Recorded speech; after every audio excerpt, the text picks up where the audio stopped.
medicine, MS, psychotherapy, DMS, family medicine, speaker for Maharashtra Medical Council, and committed to empowerment of women in women in mind and body and spirit.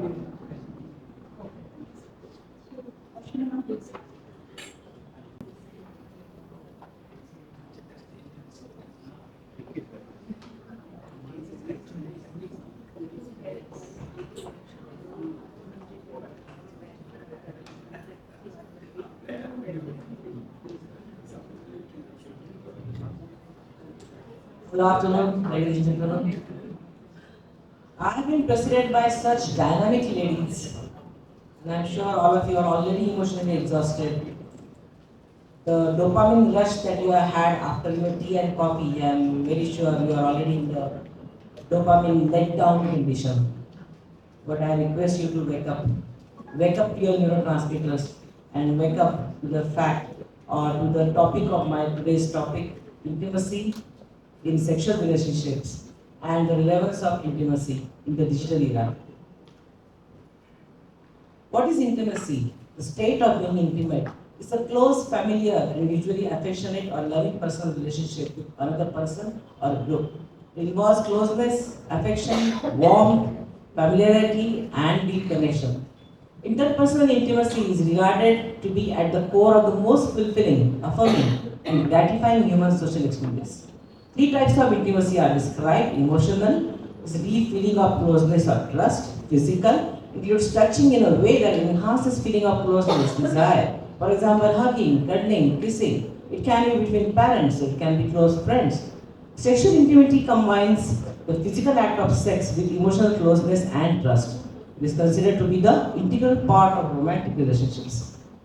So, romantic relationships usually are said to be comprising of love, closeness, self disclosure, support, bonding, attachment, and sexual relationship. Yet, sex is physical, no matter what the form. Sex involves the arousal of physical desire and physical response to a stimulus. Everybody has sex, animals also have sex, and human beings also have sex. What is the difference? Sex by itself does not necessarily require intimacy per se. Many people, though, automatically tend to equate intimacy with sex or physical closeness, and that is the topic we are going to discuss. For some others, sex can occur in impersonal and disconnected manner, and casual physical relationships can be based upon just sexual accessibility and compatibility. Casual sex and how it is relevant today, because we see a lot of casual sex happening around us. Earlier, it was like falling in love, having a relationship, getting married, and living happily after. These concepts have changed in today's era. Casual sex is a way to experience physical intimacy without the emotional, practical, romantic components of or a committed relationship. It's a low pressure, fun way to explore sexuality, boost self confidence. It can be with a variety of partners, can involve a close friend, an ex, casual acquaintance, uncommitted dating partner, colleague, or a stranger. It can be part of friends with benefits relationship where friends engage in casual sex. It helps people who are interested in long-term commitment fulfill their need for intimacy and sexual pleasure.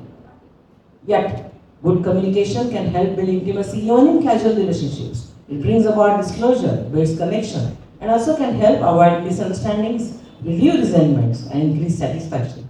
So, what I mean to say is, even in casual relationships, yeah, someday there will be intimacy growing. There are every chances to doing that. Commercial sex is any sex or sexually excessive performance for which anything of value is given. It is an exchange of something material and not just emotional. So something is given, promised to, or received by any person includes not limited to prostitution, participation in the production of pornography, and performance in strip clubs. Does being intimate only means engaging in sexual act? Yes and no. Some partners feel very connected to each other.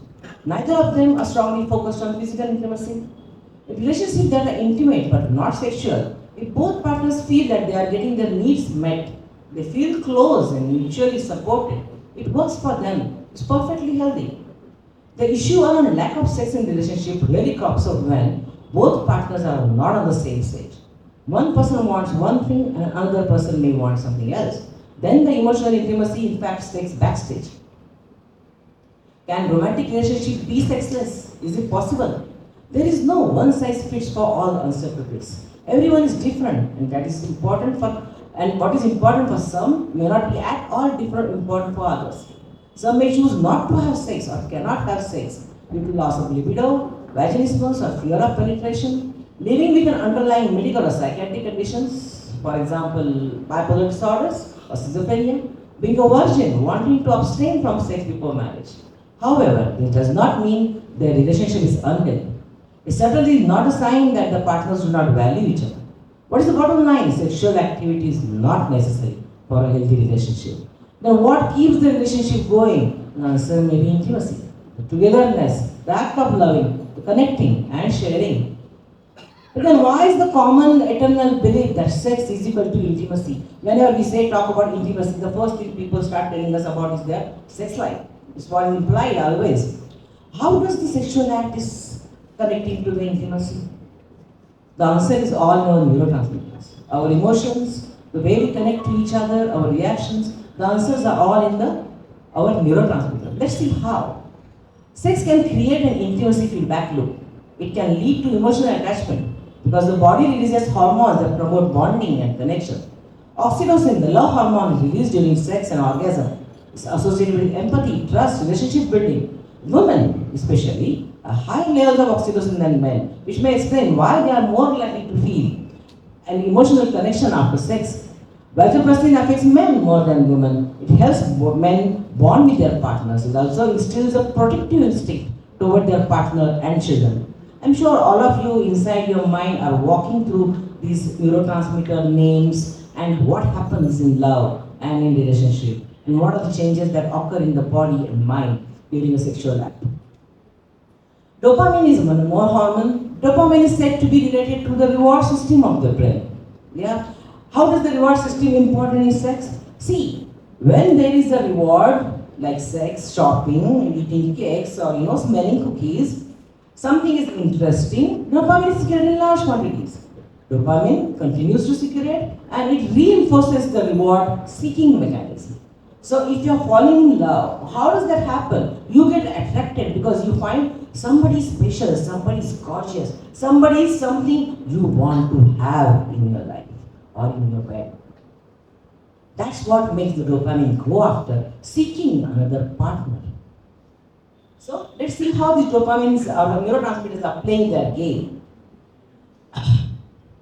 Like we said earlier, sex can create an intimacy, attachment or a connection loop, a feedback, positive feedback loop.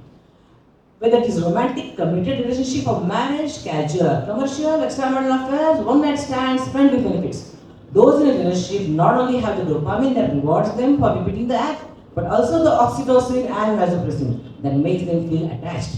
This might explain some clients developing an attachment or preference to a particular sex worker. They keep going back to the same problem, but the same woman. They even pay whatever they want. Casual relationships, which start as friend with benefits maybe, or whatever, so many casual relationships, they turn into sometimes long-term committed ones. People start liking, trusting, connecting with each other. And the relations then can turn into long-term committed relationships.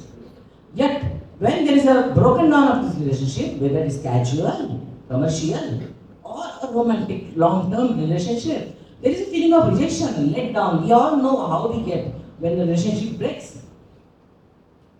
So no strings attached casual in this relationship. And how are they related to the sex and the attachment? There is difficulty separating from romantic attachment, even in casual sex. Even if you consider to be casual sex, if the same partner has been repeated, say more than once, twice, even thrice, there is a difficulty in, there will be jealousy, there will be possessiveness. Where is all these things coming from? From your neurotransmitters and how they are programming our brain in our behaviors. How does sexual relationship affect the mental health? How does the casual sexual relationship affect the mental health? While it can be a way to experience pleasure and sexual gratification without the stress of a relationship and positively impact mental health, it can also be very difficult to avoid getting attached, leading to negative impacts on mental health. We have many people who have casual relationships and many people who undergo day and night, every day new breakups. The basic instincts of a relationship of sex and love and attachment are the lust, love and attachment. Again, they are guided by our neurotransmitters, our hormones. Testosterone and estrogen drive the lust. Dopamine, norepinephrine, serotonin, they create attraction. Oxytocin and vasopressin mediate attachment. High levels of dopamine-related hormone norepinephrine are released during attraction, so much that the person becomes so hyper about it, he can't eat and sleep. And oxytocin further sometimes will make a person so privy to the same person that he is in love with. For him, he is blindly in love. He cannot see, consider anything else in the world. Kuch bhi ho duniya mein, I'm in love with this person. Who is doing this? This is doing of all these neurotransmitters. Whether short-term or long-term intimate couples report high level of satisfaction, attraction, desire. There is more motivation for engaging sex. There is lesser burden of performance anxiety. In a committed relationship, there is lesser burden of. Today, if I have premature ejaculation, my partner is not going to leave me. But same thing will be very, very difficult when it comes to a casual encounter because I'm afraid to go back to the same person. There's less issues reported with PED because thoda sa effect rahega, thoda sa problem rahega, so people usually cover up and they go on in the relationship. But lack of intimacy in short term or a long term relationship will lead to lack of pleasure and desire. Sex is reported to be meaningless in casual or commercial relationships, at times awkward at best and unsatisfactory. There is lack of trust. You don't know what the person is going to do with you. What is going to do with your intimate moments? Is he going to record you? Is he going to make it viral? Is he going to threaten you? Or is he going to have physical violence? Is he going to rape you? Is he going to murder you? Is he going to use drugs? So all these things are present in a short-term relationship which lacks intimacy. And there is less likelihood of moving forward. The most important neurotransmitter that we are talking about when we talk about intimacy is the oxytocin, the love or the cuddling hormone. How does it work with intimacy in relationship building? Oxytocin is important for engaging social or sexual contact with your romantic partner. It may increase your oxytocin level every time you are with your romantic partner, creating a behavior loop, conditioning of the person with the partner in a romantic bonding. So you get more and more comfortable with each other. You like being with each other. You seek out each other's company. Oxygen levels increase during sexual arousal, during activity as well as the orgasm. Then the phenomenon of love makes one blind is said to be the doing of the oxytocin. Oxygen levels increase while hug, cuddle, hold hands with someone, help build trust and foster social connections. It causes liver contractions in milk production in the parturient women. Also, it has negative effects where severe a large amount of oxygen priming can enhance bonding but may also encourage favoritism and prejudice in our everyday day-to-day life. So basically, what is oxytocin doing? It is the one which is going to make you vulnerable to intimacy and bonding to the other person. So, passion developed by dopamine is quickest to develop and the quickest to fade. Intimacy developed by oxytocin. It develops more slowly, but the commitment will still more gradually will be developed. How does it affect your mental health and your general well-being? Oxytocin can boost your immune system. Unlike dopamine, oxytocin gives you a lasting feeling of calm and safety. It can help fight stress, improve relationships, and promote long-lasting positive emotions. Human beings are basically social animals. Emotional connection and closeness to others can be a big part of positive mental health. A person who is feeling isolated, alone, is not a happy person. Many times he may not be self-reliant. Every time he goes out, he will be looking for interaction with other human beings. Or those who do not have the human beings, they keep pets. Or they make friends with the animals. So every animal, every human being requires a social connection with the other person. We crave interaction with trusted individuals and support of others to thrive. Unless all of you are going to applaud me today, I'm not going to feel good about myself. Right? So I depend on your interactions. Either way, without intimacy, we can experience feelings of loneliness and isolation that lead to depression. What happens in the people who do not have intimacy in their lives? And that is where we are going to see what is happening about today's digital era. A relationship can survive without intimacy, yes, it will go on, but will have issues with happiness, security, bonding. Without regular doses of oxytocin, individuals will experience decline in their overall well-being, leading to stress, anxiety, depression. Lack of physical intimacy can also manifest in other areas of life. As we all know, when there is sexual dysfunction, for example, a man having ED, not avoiding his wife, yeah, and the woman starts feeling, okay, there is something wrong, he doesn't love me anymore, or he has another affair or something like that. So the quality of the relationship starts decreasing. And there is a sense of, maybe you rise to a sense of resentment, frustration, a sense of unmet needs in the partner. In some cases, individuals will fulfill their desires by outside the relationship, leading to infidelity and a breakdown of the unit. This repercussion of neglect in the physical intimacy in a relationship can extend to far beyond the bedroom, permeating all aspects of couple's life. And it is crucial to recognize the significance of intimacy and its role in maintaining a healthy and thriving relationship. What is happening in our digital era? What we call digital era? The era of the internet and of the electronic devices that we are hooked onto, the mobile, the laptops, the pagers. Recent advances in internet mobile communication technologies have led to a major shift in the mode of human sexual interactions. People go for dinner, people go for parties, like some of you are sitting in the auditorium where we have spent a lot of money, you travel all the way to attend this academic feast, but they are busy with their mobiles. You see, our interactions are totally hampered. Raising the question of how these technologies are impacting the experience of interpersonal intimacy, right? And its relation to with this well-being. Digital era kills our dose hormones. What is our dose of hormones? The dopamine, oxytocin, serotonin, and the endorphins. We are already going to see some of the effects that we already seen and some of the effects of these hormones as we go ahead. Dopamine, like I said, is the brain's reward system. Dopamine, when it gives you an intense feeling of reward, like in using drugs, can cause addiction. Dopamine gets negatively regulated in times of stress. And in today's era, not only we have multiple devices, multiple avenues of getting more and more dopamine, but we also have other problems that will also give rise to something called addiction or substance abuse. For example, we use more alcohol, we use more caffeine, we use more sugar.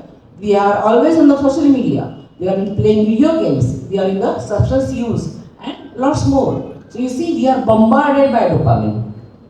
We are bombarded by all these addictive substances, not just the substances, but all these things around us. Checking your phone, a small amount of dopamine is secreted every time you check your phone, and it will motivate you to look at it again. Whenever you have successful social interactions, like I said, if I'm going to your applause today, like laughing or something funny or receiving positive recognition from peers, dopamine is increased. So if I get good applause today, I will come back again to give a lecture. Similarly, dopamine will do the same thing. Anything that gives you a dopamine high will make you seek the same behavior again and again. Social medias are designed in a way so that you keep coming back for social reinforcement. And what do? You keep on waiting for एक post डाल दिया Facebook पे बार likes आया, कितना likes आया, कितने reviews आए, कितने यूट्यूब डाले, मेरा यूट्यूब चैनल को तो ये देख नहीं रहा, उसके चैनल को कितने हो गए, उसको कितने लाइक आए. And this is what we do. This is what we do.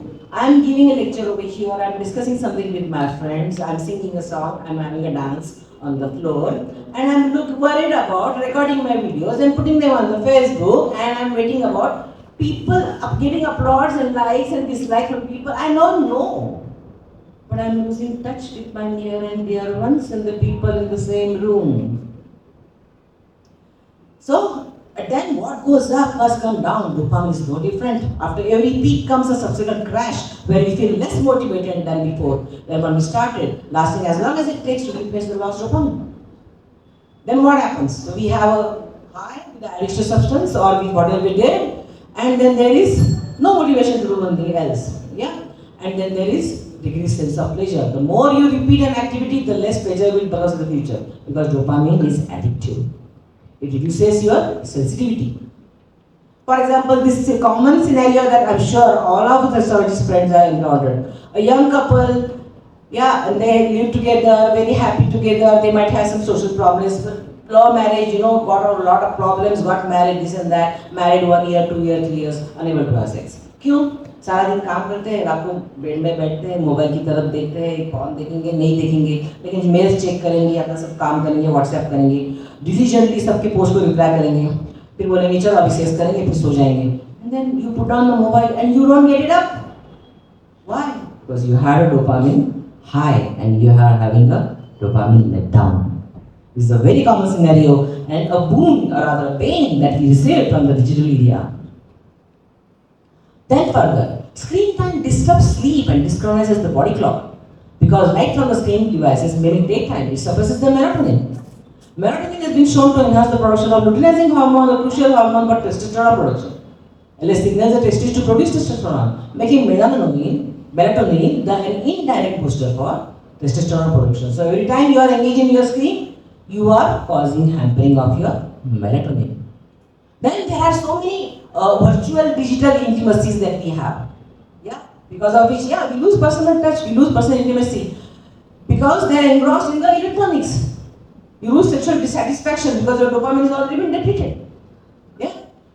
And there is increased sometimes when you are putting your personal things. See, WhatsApp, facial social media skins are very, at times we feel very safe. हमको लगता है हम कुछ भी बोल सकते हैं, कुछ भी कर सकते हैं. सामने वाले रहेगा मतलब husband will think maybe twice before bearing and wife कि खाना जल्दी क्यों नहीं बनाया. पर WhatsApp पे खाना आया क्या? मैं बाहर से मंगाऊँ क्या? WhatsApp पे चुपके से बात करेगा. So these media, they give a false sense of security. But sometimes we let go of the things we don't want people to know. Every key that you are typing on your mobile, on your laptop, which is going on the internet, you don't know where and what it is going. Right? So there is a risk of sexual harassment.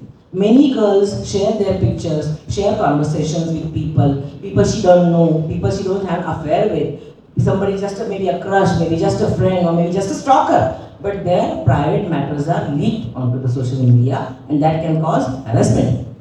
There is increased consumer mentality. Everything is consumer. We are talking about robots, very sorry to say. Amount of money and time we are spending on developing these robots. There's this movie that we saw recently, where we had the guy marries with this beautiful robot and this and that, and what happens to them, right? Why don't we give that much time to our real life instead of spending all this for this electronic gadgets? Is my question. Why? Because there is consumer mentality. आज तुम एक robot लेंगे, अच्छी नहीं लगी, चलो programme नहीं हो गया, बैटरी खराब हो गई, दूसरी लाई. Is that the way relationships work? No, they don't. There is addiction like usage pattern. Use. Throw. Where do you throw? Where is the electronic waste? Where is the electronic waste going? Think about that. And there is misuse of intimate data. Online dating and sex has creating more people having more sex, just not in their own bedroom. And the satisfaction in this relationship is very, very questionable. What is happening? All our happiness chemicals, dopamine, the endorphins. Dopamine is secreted, like I told you about what happens because of mobile screens. Endorphins, where do we get the high of endorphins? By exercising, listening to music, watching movie, laughter. Are we doing this when we are doing digital engagements? No, we are not. You come home after work, you sit down with your laptop or your WhatsApp and you don't go out for your run or for your gym. You see, that sitting all the time in front of this thing makes you absolutely lazy. Yeah. Well, we are just end of it. Yeah. Oxytocin reduces your social. All these hormones are actually reduced because of excessive screen use. Because of this, what we have to understand now that we have to learn to live with digital areas because use of digital media affects attraction, motivation, interpersonal communication, and overall negatively impacts intimacy. Negative impact on natural feel-good neurotransmitters and low hormones. There is negative impact on sex life, negative impact on social, mental health, and general well-being. Thank you for listening, patient listening.